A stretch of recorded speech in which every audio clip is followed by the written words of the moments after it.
1.5-2 लाख करोड़ रुपया ज्यादा बड़ी रकम नहीं है। इसके ऊपर 60% किसान निर्भर कर रहे हैं। खेत मजदूर जोड़ लें तो देश की 80% आबादी बनती है।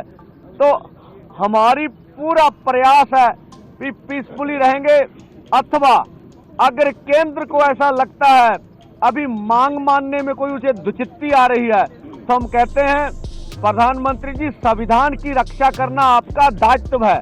किसान और सरकार के बीच बातचीत का चौथा दौर भी विफल रहा। किसान अपनी मांग से पीछे हटने को तैयार नहीं है। आज एक बार फिर किसान हल्ला बोलने को तैयार नजर आए। किसानों ने दिल्ली चलो मार्च का आह्वान किया।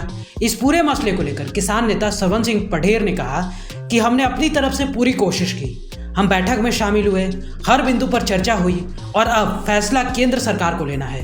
हम शांत रहेंगे, प्रधानमंत्री को आगे आना चाहिए और हमारी मांगों को स्वीकार करना चाहिए। 1.5-2 लाख करोड़ ज्यादा बड़ी रकम नहीं है। इन बाधाओं को हटाकर हमें दिल्ली की ओर मार्च करने की अनुमति दी जानी चाहिए। जतन की वार्ता का हमें न्योता मिला, हम उस वार्ता में गए। हमने हाथ बांध के केंद्र सरकार को ये निवेदन किया कि आप हमारे साथ बैठकर हमारे मसलों का हल कीजिए। अब सभी मांगों के ऊपर, एक एक मांग के ऊपर चर्चा हो चुकी है। अब तो निर्णय लेने का समय है।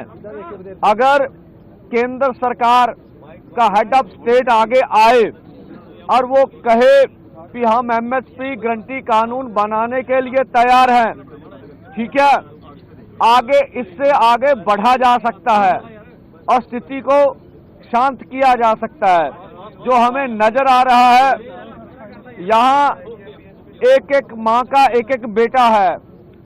हम अपनी ओर से बिल्कुल पीसफुली रहेंगे, पर जो हमने देखा कि केंद्र अर्धसैनिक फोर्सों के द्वारा किसान और मजदूर की आज खून की होली खेलेगा। हम कहते हैं आपका दायित्व बनता है। हमने भी प्रधानमंत्री बनाने के लिए वोट डाली होगी, दी होगी। ये देश सभी का है, प्रधानमंत्री सभी के हैं।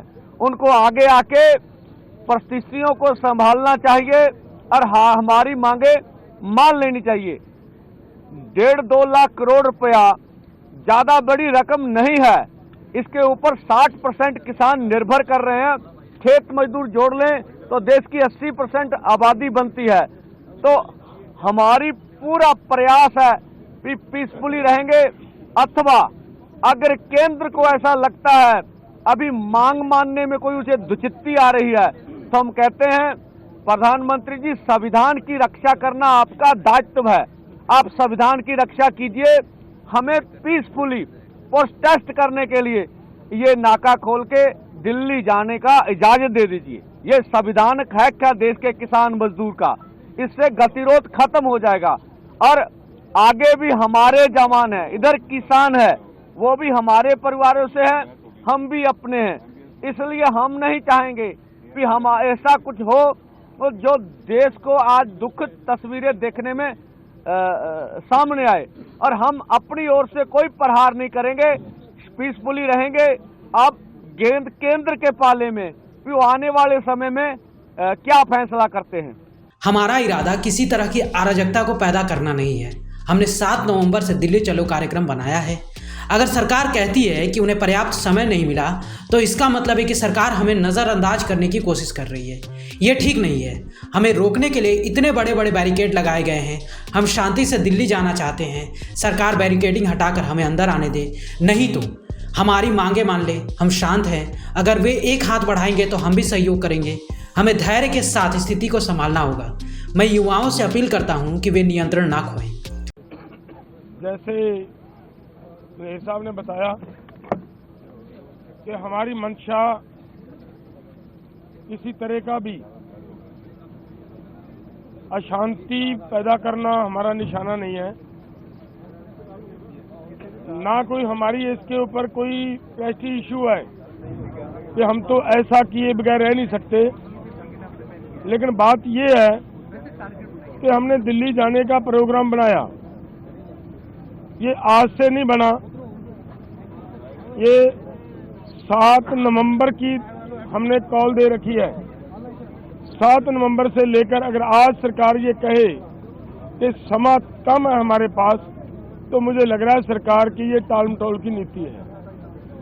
सरकार को ऐसा ना करते हुए देश के किसान मजदूर के पक्ष में फैसला लेना चाहिए। किसान देश का किसान है, देश के किसान ने देश को सेल्फ डिपेंड किया है, दिन रात मेहनतें की हैं। 7 लाख के करीब आज तक किसान सुसाइड कर चुका है। लेकिन ऐसे हालात में भी अगर सरकार किसान से बात करने की बजाय ऐसा प्रबंध करे कि किसानों को रोकने के लिए इतने इतने बड़े बैरिकेड्स लगाएं, तो ये उचित बात नहीं होती। हमारा निवेदन है कि हम शांतिपूर्वक ढंग से दिल्ली जाना चाह रहे हैं। सरकार कृपया हमें खुद ब खुद अपने वो बैरिकेड्स हटाते हुए दिल्ली जाने की अनुमति दे, वहाँ दिल्ली बैठने की व्यवस्था बना दे। हमें कोई दिक्कत नहीं है, लेकिन अगर फिर भी नहीं ये सरकार करना चाह रही तो फिर हमारी मांगे हैं वो मान ले।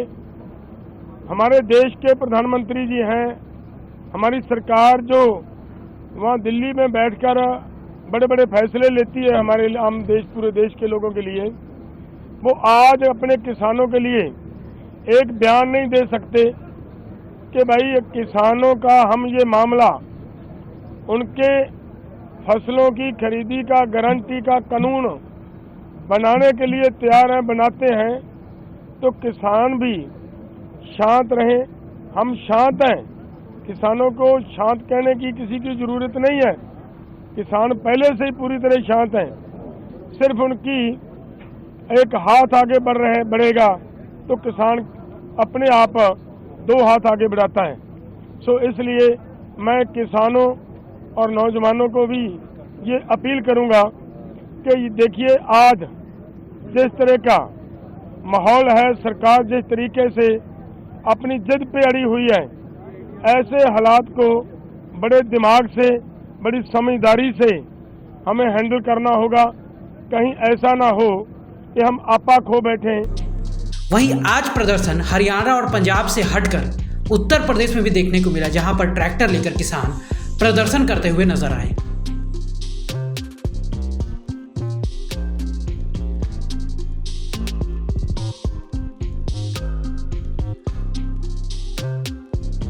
ब्यूरो रिपोर्ट, सूत्रकार समाचार। हमारा यह वीडियो अच्छा लगा तो इसे लाइक करें, शेयर करें और हाँ, सब्सक्राइब करना ना